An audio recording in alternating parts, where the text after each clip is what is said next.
At my husband's memorial dinner, something happened that I'll never forget. My own son Matt raised his glass and said with a smirk, "Here's to Mom, just a broke widow now." Before we begin, make sure to like and subscribe, and please tell me and others what's one life lesson everyone should hear before it's too late. Share it in the comments below. Thanks. Everyone at the table laughed like it was some kind of joke, but what they didn't know, I already owned every single house they lived in, and rent was due in 30 days. Hi, I'm Eleanor Mercer, and I swear, the moment my husband Richard died, it felt like I disappeared. That night, the dinner was supposed to be about him, his birthday, but there I was, in my own kitchen, lighting candles on a store-bought cake, while my adult kids lounged around like it was just another Sunday. Matt had his feet up on the coffee table, sipping whiskey from a glass he didn't buy. His wife, Tanya, barely looked up from her phone. My daughter Sarah helped me set the table, but she seemed quieter than usual, her eyes darting between me and them, like she could already sense something was off. For the past year and a half, I pretended everything was fine. I picked up weekend shifts at the library, taught a quilting class to stay busy, and clipped coupons to stretch what little we had left. I didn't complain. I didn't ask for help. I just kept going. But that night, all I wanted was a quiet dinner to remember Richard. Then Matt made his little toast, if you could call it that, and it hit me hard. The room went quiet. Sarah froze with her fork in midair. Tanya let out this smug little laugh like she was in on something cruel. I looked at my son, the same boy I once drove to Little League in the rain, and something inside me just snapped. They'd been circling for months, dropping hints about me selling the house, talking about the real estate market and liquid assets. I stayed quiet, but I noticed it all. Richard had warned me. He said, "They'll come for the bones once the meat is gone." So I smiled, calm, like nothing had happened. I excused myself and stepped into the hallway. My hands shook a little, but I pulled out my phone and opened the secure folder Richard had told me to memorize before he passed. I tapped one button, proceed transfer. The screen blinked. It was done. Then a text came in from Marcus, Richard's quiet, trusted lawyer. Next steps in motion. All 3 properties greenlit. I took a deep breath, locked my phone, and walked back into the dining room. Tanya was unwrapping the cake. Matt was back on his phone, checking sports scores. I sat down and handed Sarah a plate. She gave me a strange look, like she could feel something had shifted but wasn't sure what. I just smiled and said, "Eat, honey. It's what your father would have wanted." Inside, for the first time in months, I felt steady, strongly. Thought one cruel comment would break me. They had no idea I'd already been rebuilding in silence. After dinner, I pretended to do the dishes, but I was really watching the way Tanya leaned into Matt, whispering with that greedy gleam in her eye, like they were already picking out new furniture for a house they didn't even own. Sarah offered to help, but I told her I was tired. She hugged me, concern written all over her face, like she could tell there was more behind my smile. As soon as the front door closed behind her, I locked it, turned off the lights, walked straight to the old oak desk in the guest room, the one where Richard used to play chess. I opened the drawer he told me never to throw out. Inside was the black notebook, still held together by that same old elastic band. I flipped it open. Richard had drawn a full map of our hidden world properties, investments, bank accounts I hadn't touched. He had planned everything. Years ago, he started quietly buying into the kids' homes. They never questioned where the money came from. Just signed the papers, cashed the checks. Tanya's credit shot after her failed boutique. Matt, he'd refinanced 3 times, chasing a crypto dream that crashed and burned. Richard bailed them out, but on paper, he became part owner. Everything was filed under Mercer Holdings LLC, a company I now fully control. I logged into the joint account. 6 figures were sitting there, untouched. A little note sat in the memo line. For when? Well, Richard, the time is now. People forget who you are. My hands were shaking that night, not because I was scared, but because I was done pretending. I sent out 3 wire transfers before I even finished my tea. One went to the foreclosure auction house for Tanya and Matt's homes. The second went to the tax office to cover overdue property bills they hadn't paid and were about to default on. And the third, a retainer for Marcus, our old family lawyer, with just 3 words in the email subject line: activate full control. 30 minutes later, my phone buzzed. It was Marcus. Your LLC now holds the controlling stake in all 3 properties. They've defaulted by neglect. County approved immediate auction rights. You're officially a bidder. I stared at the message, blinking slow. The war they thought they were starting. It was already halfway over. Richard hadn't just left me with memories, he left me with tools. While they were laughing behind my back at Sunday dinners, rolling their eyes at my coupon habit, Richard had been preparing me, quietly, smartly, and now, I saw it all so clearly. I sat there in the dark for a long time, breathing, letting the silence wash over me where my anger used to live. They thought I was some helpless, grieving woman, but I wasn't waiting for someone to come save me. I had already started moving the pieces. 2 days later, I walked into the courthouse basement, like it was just another errand. It smelled like damp paper and tired workers. The overhead lights buzzed, and the vending machine looked half broken. The man at the registration desk didn't even glance up when I handed him my bidder number. But when he saw the Mercer Holdings letter, he raised an eyebrow, said nothing. That's the kind of power Richard built, quiet power. The kind that doesn't need to shout. I sat in the back, phone in hand, pretending to scroll while I listened. The clerk called out property codes like a bored bingo caller. The first one, Lot 147, Tanya's rental duplex. The same one she bragged about online, photos and fake smiles, while skipping 2 months of property taxes. No one else bid. I raised my paddle. 7 seconds later, it was mine. Next came Matt's townhouse, Lot 233, still technically in his name, but under default, thanks to a loan he never paid off. Some guy in a hoodie tried to compete with me, probably clueless about the liens buried in the paperwork. I raised the bid fast and clean. He didn't even try again. The last one nearly made me laugh. Lot 309, the lake cabin, the one they called the family legacy whenever it suited them, even though they hadn't stepped foot in it for months. Richard had quietly moved it under the LLC when they failed to manage it as an Airbnb. I won that one too. No fight, no fuss. To everyone else in that room, I was just some older woman buying forgotten properties, but I knew what I was doing. I wasn't collecting broken homes. I was reclaiming what was ours, what Richard built, and what they treated like junk. When I stepped out into the afternoon sun, the folder in my hand felt heavy. Not because of the papers, but because of what they meant. Every insult, every time Matt asked if I was managing okay on my little social security check, it all added up to this moment. I called Marcus all secured, I said. What's next? He asked. Let them sleep a little longer, I replied. I want the rent notices to hit all at once. Then I went home, heated up some leftover soup, and slept better than I had in 18 months. The notices went out that Tuesday, exactly 48 hours after the county confirmed I had full legal control. One went to Matt and Tanya's townhouse, another to the duplex they'd been renting out to a pair of college kids, and the last went to the cabin they loved to name drop when they wanted to impress people.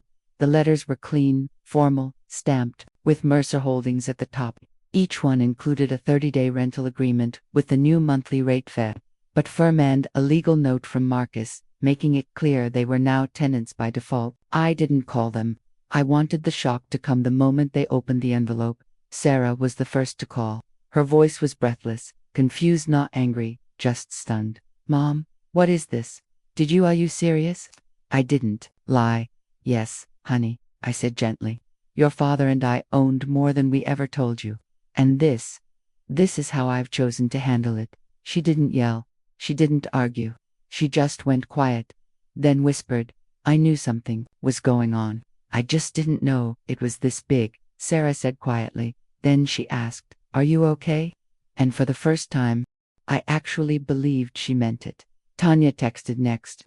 No phone call. Of course, just a screenshot of the rent notice with one word, lol. Then, is this a joke? I didn't reply. An hour later, Matt showed up, no call, no warning, just the heavy stomp of his boots on the porch and the doorbell being hit, like he was a cop with a warrant. I opened the door slowly, arms crossed. He didn't say hello, just shoved the notice in my face and snapped. What the hell is this? Mom, I stayed calm. It's a rental agreement, I said. If you'd like to stay in that townhouse, this is the new reality. He laughed loud and sharp, like he couldn't believe what he was hearing. You think you can do this to me? To your own son? I looked him straight in the eyes. You did it to yourself when you started treating me like a burden instead of a person." He started pacing.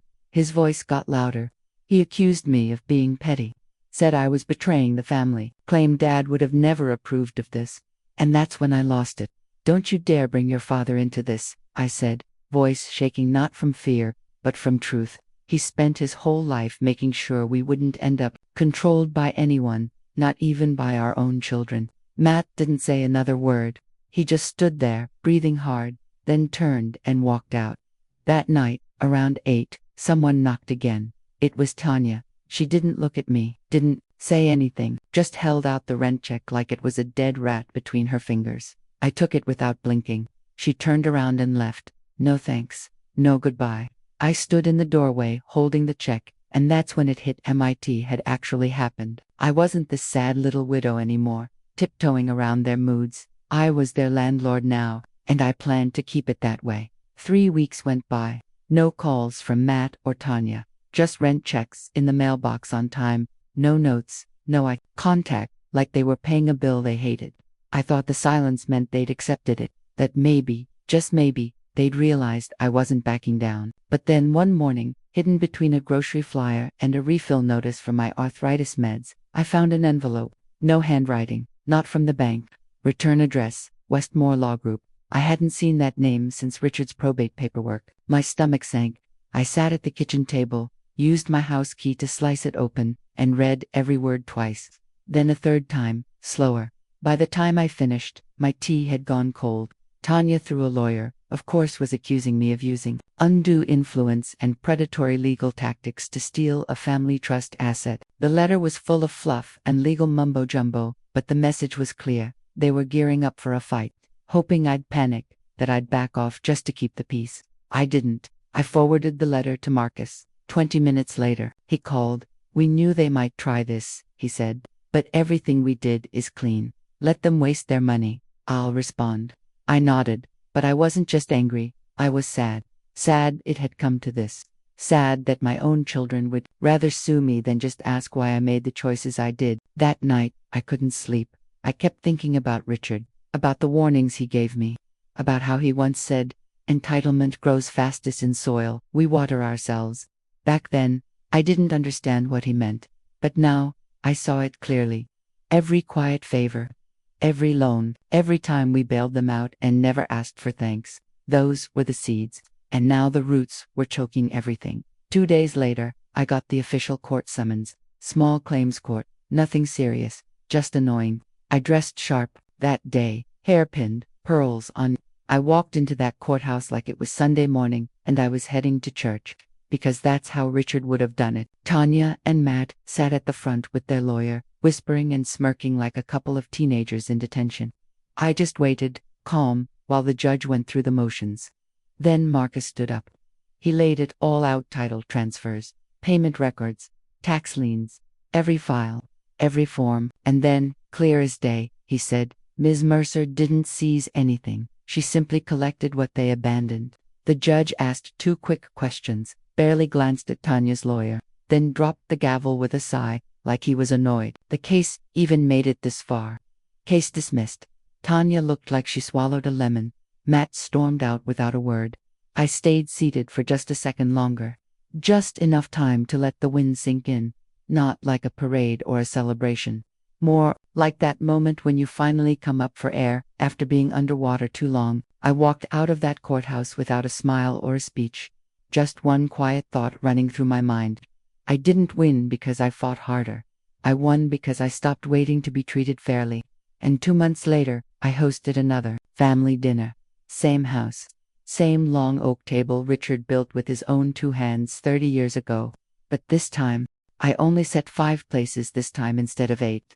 The table looked bigger now, quieter, like even it remembered the tension from last time. I hadn't spoken much to Matt or Tanya since the courtroom. They still paid rent on time. Still refused to look me in the eye. Still seemed to think that silence was some kind of power move. But Sarah had been different. She started stopping by more often, sometimes with fresh groceries, sometimes just to sit and talk about work or the weather, like she wanted me to know I wasn't completely alone, that someone still remembered where they came from. So when she suggested we try another family dinner, something small, something just to ease the tension, I said yes. Not because I wanted to play nice, but because I wanted to see if any of them could sit across from me now and still act like I was some fragile old woman they could push around. I made lasagna from scratch, used the good plates, lit the candles again, not for Richard this time, but for myself, for the woman who had finally stopped pretending everything was fine. Matt arrived late. Tanya followed a few steps behind him, her face blank, her hair pulled so tight it looked painful. But they brought a store-bought pie. I counted that as progress. Sarah greeted them like a peacekeeper at a summit, her smile tight but trying. She poured wine, set out napkins. The dinner started slow, quiet, with only the clink of forks and glasses filling the space. Then, halfway through the meal, Sarah looked at me and said softly, but clearly, "Mom, I'm proud of you." I looked up, surprised. Her eyes were glassy. She wasn't performing. She wasn't trying to impress anyone. "You didn't let them steamroll you," she said. "You taught me what self-respect looks like." Matt rolled his eyes but didn't speak. Just pushed food around his plate like a kid who knew he wasn't getting dessert. Tanya finally spoke, her voice low and flat. "We weren't trying to hurt you. We just didn't think you'd fight back." I stared at her, steady. "You didn't think I'd survive," I said. "That's not the same thing." She didn't argue, just nodded slowly, nothing left to say. The rest of dinner passed like a truce. Not warm, not friendly, but steady, civil. And when they left, Matt paused at the door. "You really mean to keep doing this?" he asked. "Being our landlord?" I looked him right in the face. "I don't do anything halfway anymore." He didn't answer, just walked out, shoulders tight. Later that night, I poured myself a glass of wine and sat by the window. Thought about the version of me they used to see, quiet, small, grieving, easy to overlook. That version was gone. What stood in her place was someone who had learned how to own more than just property. I owned my choices now. I owned my name, again, and I was just getting started. About 3 weeks after that awkward dinner, Marcus called. His voice was calm but carried weight, like the way people talk at funerals. Tanya's lawyer reached out. He said, "They want to talk." Settlement? I wasn't surprised. The lawsuit had failed. The rent checks kept coming, signed coldly, with no notes, no words. Just quiet obedience wrapped in resentment. I asked what they were offering, already knowing it wouldn't be an apology. Marcus said, "They'll agree to drop any future legal threats if you lower the rent and sign an NDA about the ownership dispute." As if I was the one dragging our family name through the mud. As if I hadn't earned every square foot they tried to steal with fake concern. I told Marcus, "We're not settling. We're collecting." But then he added that, if we pushed back harder, they might try to go public, twist the story. Make me look like the villain, the cold-hearted matriarch evicting her own kids. And that's when I realized something. Even when you win, some people will still rewrite the story just so they don't have to admit they were wrong. So I agreed to a partial settlement. Not out of fear, but because I wanted it over. They'd pay back rent and a late fee. I'd drop the clause that let me raise the rent for 5 years. And no one would speak another word about legal rights. Marcus made the paperwork airtight.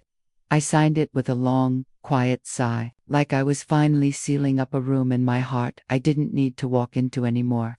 2 days later, Sarah came over with a casserole. "How do you feel?" she asked. "Lighter," I said honestly. "Not happy, but lighter." She nodded. She understood. We were eating at the kitchen counter when my phone buzzed. Unknown number. Something told me to answer. "Mrs. Mercer," a voice said. "This is Ethan Granger. I was Richard's business partner. We met once, at that Christmas gala."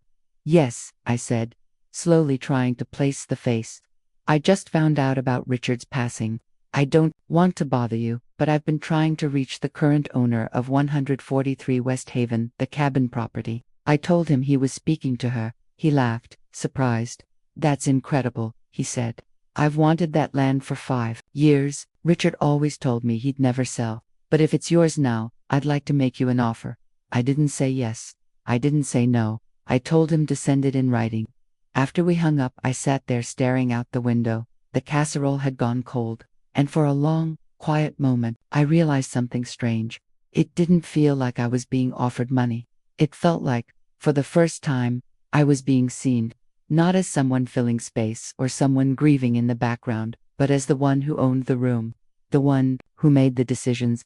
Richard didn't just leave me some property, he left me something far more important, the final say. And now, people actually wanted to hear it. The offer for the cabin came 2 days later, 6 figures, all cash, no strings attached. It was more than double what Richard and I had paid for it all those years ago, when we were young, broke, and slowly building a life together, one quiet weekend at a time. I sat at the kitchen table with the offer in front of me. I could still picture his handwriting on the old manila folder labeled Legacy Projects. I knew what he'd say if he were here. Don't keep what no longer serves you. Keep what tells your story. I didn't hesitate. I signed the papers and sent them to Marcus. Just like that, the lake cabin was gonna not taken from me, but given away on my terms. It didn't feel like a sale. It felt like a message from Richard, like he was whispering from somewhere, just out of sight. Now go finish what we started. With the sale done, and the legal mess finally behind me, I hosted one more family dinner. No big announcement, no fancy celebration, just the 5 of us again, me, Sarah, Matt, Tanya, and my grandson Cody, who had started coming by on weekends to help out around the yard. No questions asked. That small gesture told me maybe not everything was broken. This dinner felt different. The air didn't feel tight. No one was holding their breath. Sarah made a roast. Matt brought flowers, cheap gas station ones, sure, but they still meant more than any of his smug smiles from before. Tanya didn't say much, but she didn't scowl either. And when Cody asked if he could use the Wi-Fi in the guest room for a school project, I said yes. It was the first time in a long while that my house felt like home again, not a courtroom or a battlefield. Near the end of the meal, Matt cleared his throat and looked up at me.